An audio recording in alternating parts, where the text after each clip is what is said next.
늦은 밤 불 꺼진 아파트 한켠에서 휴대폰 불빛만 깜빡입니다. 은퇴 후 혼자가 된 박종열 씨는 낯선 메시지 하나에 마음을 빼앗깁니다. 요즘은 누구랑 밥 드세요?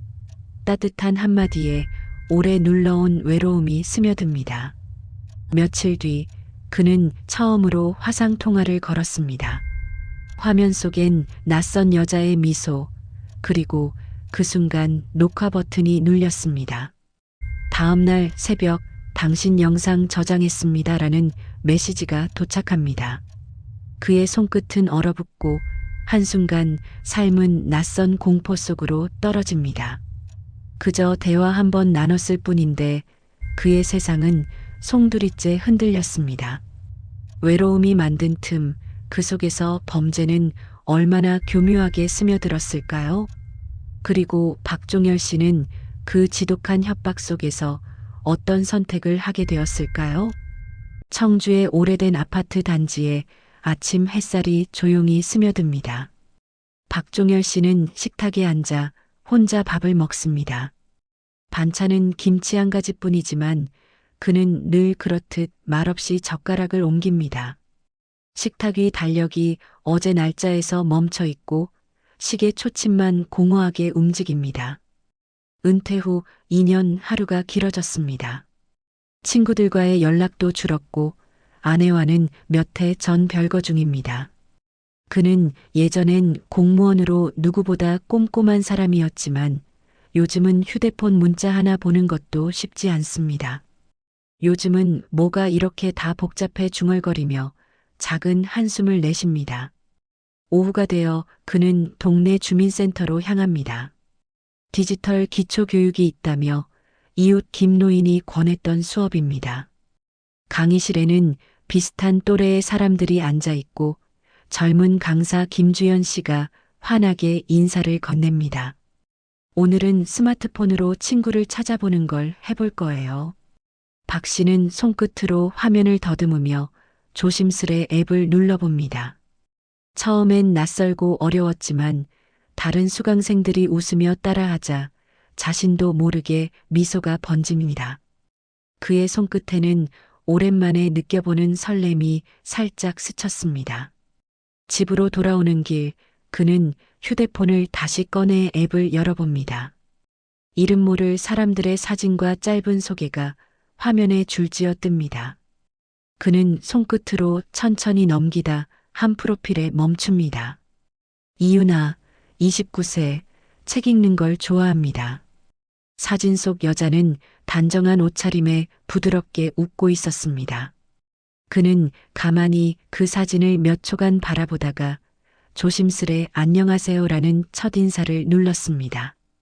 오랜만에 누군가에게 말을 건 그 순간 그의 마음 어딘가에 작고 낯선 떨림이 피어올랐습니다. 며칠이 지나도 이유나의 프로필 사진이 박종열 씨의 머릿속을 떠나지 않았습니다.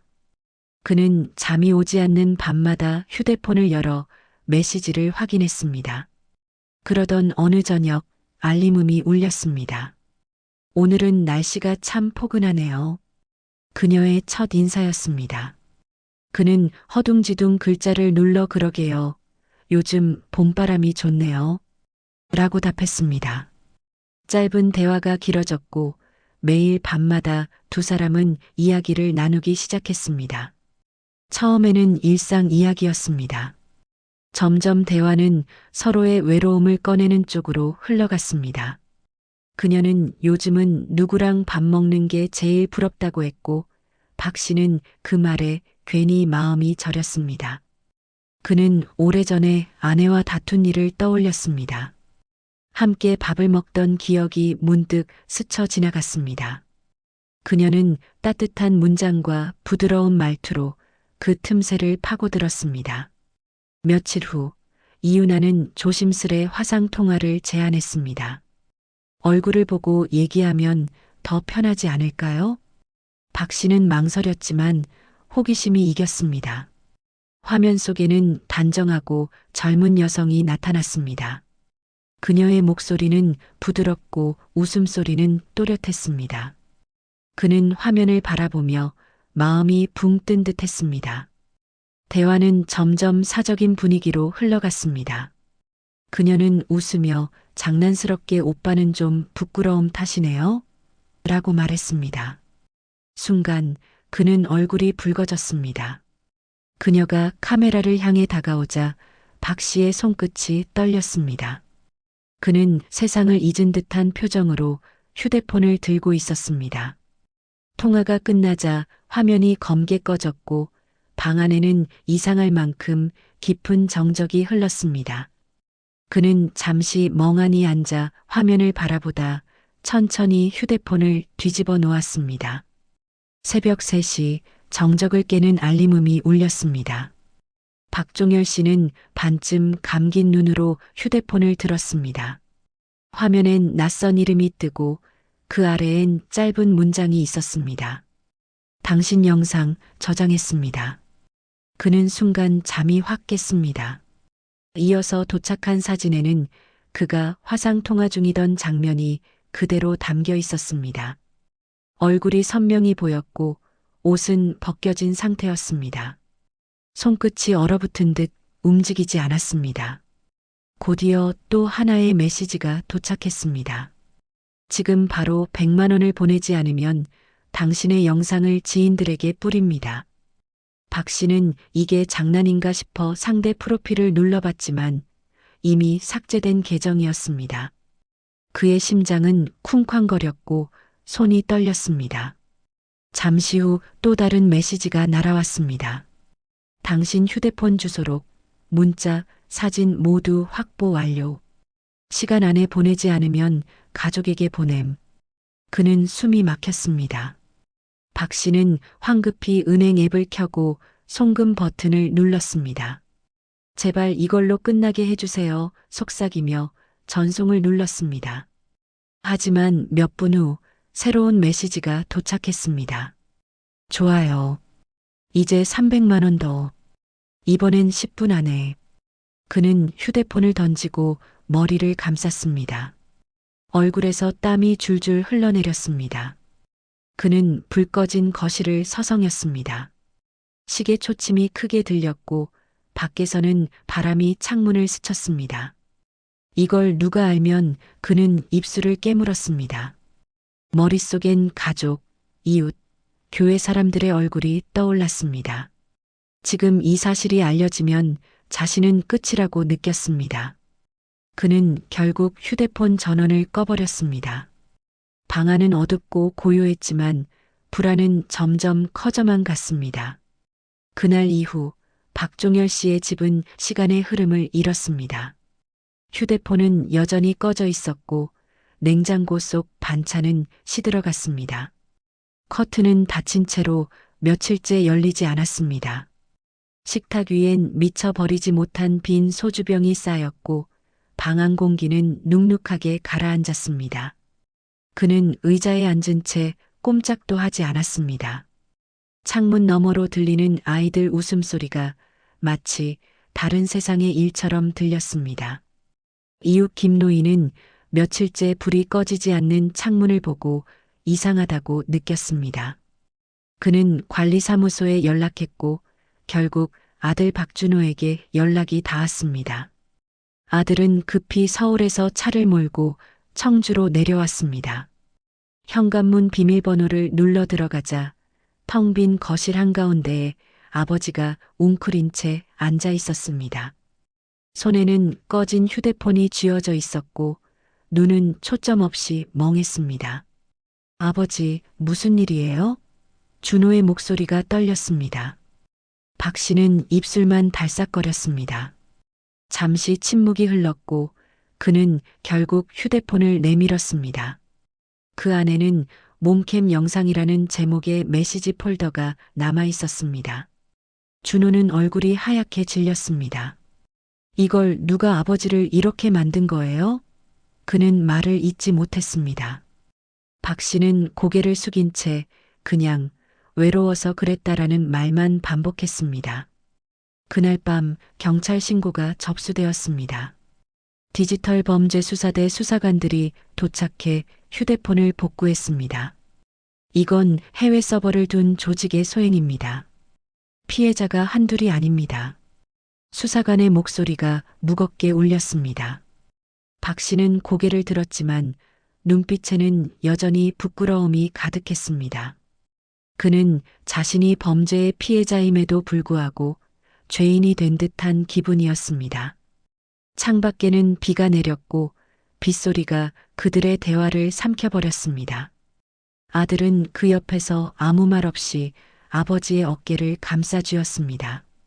며칠 뒤 경찰서 한쪽 조사실에 박종열 씨가 앉아 있었습니다. 그의 앞에는 디지털 범죄 수사대 김태식 수사관이 모니터를 켜고 있었습니다. 화면에는 피해자들의 이름이 빽빽하게 정리되어 있었고 그 수는 3,000명이 넘었습니다. 대부분이 50대 이상 남성이에요. 혼자 사는 분들이 많죠. 수사관의 말이 담담하게 이어졌습니다. 박 씨는 그 숫자를 보며 숨을 삼켰습니다. 자신만 당한 일이 아니라는 사실이 놀랍고 또 허무했습니다. 수사팀은 범죄 조직의 동선을 추적하기 시작했습니다. 모든 피해자가 같은 앱을 통해 연락을 받았고 대화 패턴은 일정했습니다. 한국어로 완벽히 번역된 메시지, 일정한 말투, 그리고 특정 시간대의 통화 제한. AI 자동 대화 시스템일 가능성이 높습니다. 수사관이 설명했습니다. 영상 속 여성의 표정과 입모양이 정교하게 합성된 것이었습니다. 박 씨는 그 말을 들으며 머리를 감쌌습니다. 자신이 봤던 이유나라는 여자가 사람조차 아니었다는 사실이 믿기지 않았습니다. 경찰은 IP 추적을 시도했지만 서버는 동남아로 우회되어 있었습니다. 한편 피해자 단체가 꾸려지고 기자들이 취재를 시작했습니다. 박 씨는 망설이다가 자신의 경험을 진술서로 남기기로 했습니다. 그는 다른 사람들은 나처럼 속지 않았으면 좋겠다는 말을 덧붙였습니다. 수사팀은 그가 받은 메시지, 입금 내역, 대화 기록을 모두 증거로 확보했습니다. 몇몇 계좌에서 공통된 송금 흔적이 발견되며 실마리가 잡히기 시작했습니다.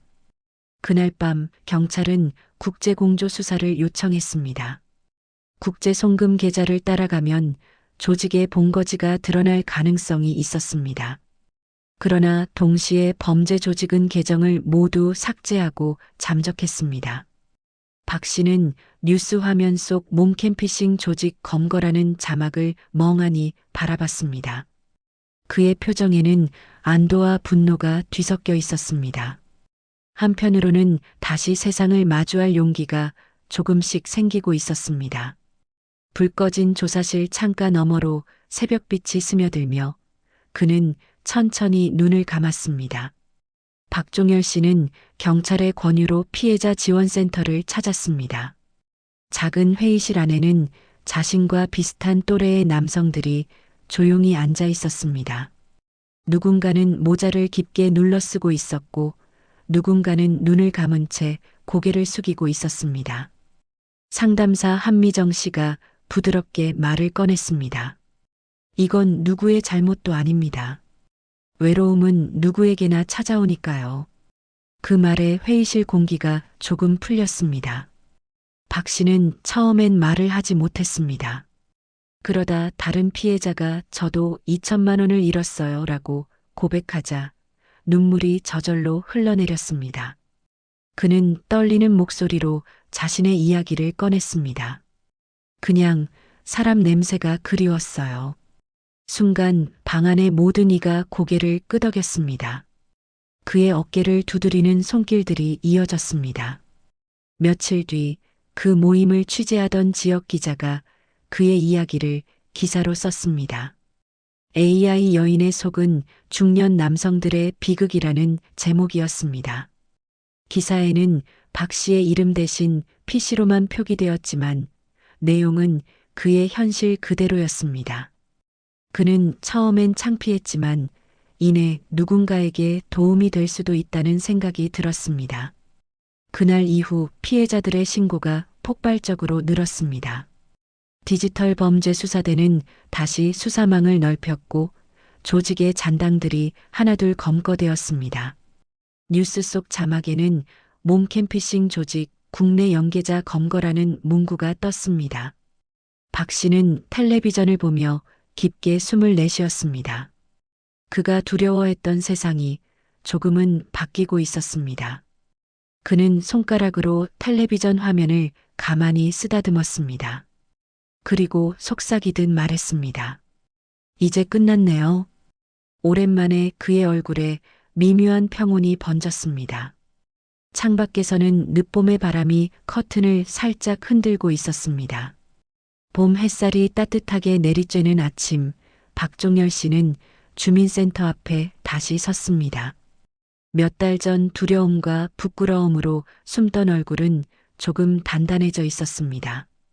그는 보이스피싱 예방 교육 자원봉사자 모집이라는 안내문을 보고 조심스레 문을 열었습니다. 안에는 낯익은 김주연 강사가 있었고 박 씨를 반갑게 맞았습니다. 다시 오셨네요. 이번엔 가르치는 쪽이세요. 그는 쑥스럽게 웃으며 고개를 끄덕였습니다. 강의실 안엔 어르신 10명 남짓이 모여 있었습니다. 그는 앞으로 나서서 천천히 말을 꺼냈습니다.